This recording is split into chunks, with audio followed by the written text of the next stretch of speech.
नमस्कार, मैं हूं माही सिंह और आप देख रहे हैं next nine news. Uttar Pradesh में नगीना सीट पर जब से चंद्रशेखर आजाद रावण ने जीत दर्ज की है, तब से उनका आत्मविश्वास बढ़ता हुआ नजर आ रहा है। जी हां, आपको बता दें, आजाद रावण अब अलग अलग राज्यों में अपना दमखम दिखाने का प्रयास कर रहे हैं। वहीं देखा जाए तो दिल्ली की तरफ अब चंद्रशेखर आजाद रावण कूच करने वाले हैं। सरकार की नीतियों को लेकर हमेशा से आवाज उठाते हैं, सदन में जाते हैं और लगातार उन मुद्दों को उठाते हुए नजर आते हैं जिनको छोटी छोटी पार्टियां या बड़ी पार्टियां या विपक्षी पार्टियां कह लीजिए, वो भूल जाती हैं उन मुद्दों को उठाना। आपको बता दें, छुआछूत, जातीय जनगणना, आरक्षण और पदों में नियुक्तियों को लेकर, पुलिस को ज्यादा ओवरटाइम करने को लेकर, नीट के मुद्दे को लेकर, हाथरस के मुद्दे को लेकर, ऐसे तमाम मुद्दे हैं, हजारों मुद्दे हैं जो चंद्रशेखर आजाद रावण उठाते हुए नजर आते हैं। और इसी का फायदा कहीं ना कहीं अब उनको मिलता हुआ नजर आ रहा है। अब वो दिल्ली की तरफ कूच करने वाले हैं। सरकार की नीतियों के खिलाफ वो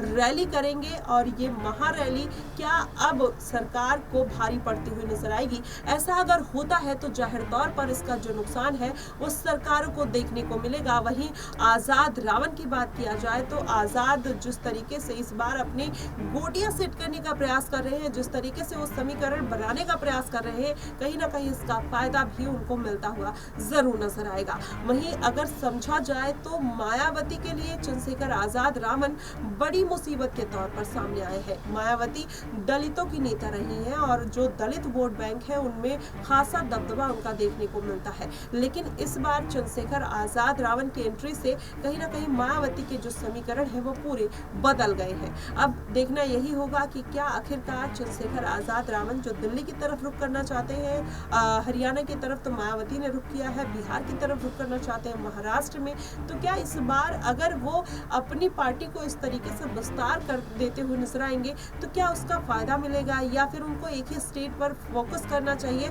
ये भी बड़ा सवाल है, क्योंकि आजाद की रणनीतियां कहीं ना कहीं लोगों के मनों को छू गई है, लोगों के दिलों को छू गई है। क्योंकि ये बात इसलिए निकल कर आती है क्योंकि आजाद रावण ने कहीं ना कहीं जनता के मर्म को पकड़ लिया है, उन तमाम मुद्दों को पकड़ लिया है जिस पर जनता अपना विश्वास जो है वो सरकार पर नहीं बना पाती है। और वही काम कहीं ना कहीं आजाद रावण एक कड़ी के रूप में करते हुए नजर आ रहे हैं, एक मीडिएटर के तौर पर करते हुए नजर आ रहे हैं। और ऐसा रहा तो जाहिर तौर पर इस बार के उपचुनाव हो, वहां पर चंद्रशेखर आजाद रावण कई सीटें निकालते हुए नजर आ सकते हैं। अगर ऐसा हुआ तो कहीं ना कहीं भारतीय जनता पार्टी को जो मायावती की वजह से हमेशा से फायदा होता हुआ नजर आया, वो अखिलेश यादव के वोट बैंक में कटौती करके कहीं ना कहीं भारतीय जनता पार्टी को लाभ पहुंचाते हुए नजर आई है। ऐसे में अगर ये समीकरण बन जाते हैं तो कहीं ना कहीं इससे ये साबित हो जाएगा कि अब मायावती बल्कि दलितों की नेता नहीं है, आजाद रावण दलितों के नेता के तौर पर सामने आए हैं और भारतीय जनता पार्टी को इसका खासा नुकसान